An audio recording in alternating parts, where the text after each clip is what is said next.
conto do capparo da salina. Quando forte sull'imangio di mattina, vasa e intosta di lo capparo itaruna, dall'ancoscia delle foglie presto assuma, verde, liscia e deliziosa la puntina. Niculidda e assai preziosa, duci maniata, faccia parte di una scusa l'usali maritata.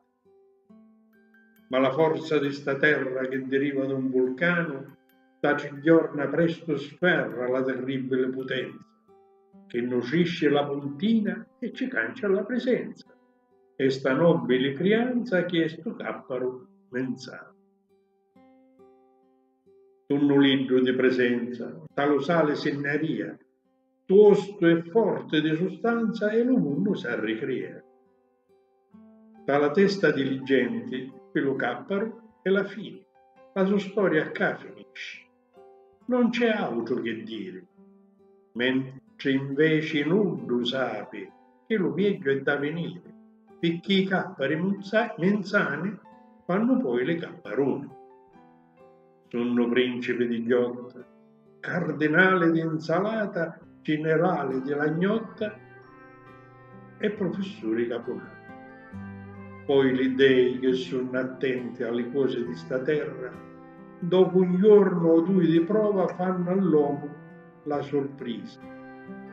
Dentro e fuori fanno forza e ci levano a camminare. E sto biedro capparone addiventa una ciuretta.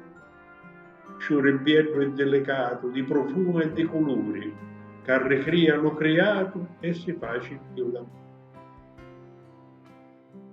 Ma lo premio di sta storia non lo scancio. È sto frutto di sto ciure che ne face ricompensa. Per ricetta d'anciulietto tutto pieno di semenza, una manica a sostegno e un uomo di cucuccio. Citrulino delizioso, preparato su tacito, nico e prezioso, sempre stato preferito.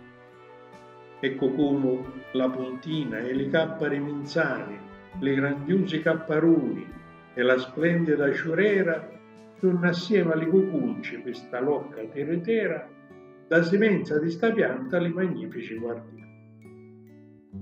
Ma si cerca in tal meglio e agirì per tutto il mondo, tutti quanti ormai lo sanno, sulla mente da salina o cappare ste figlie.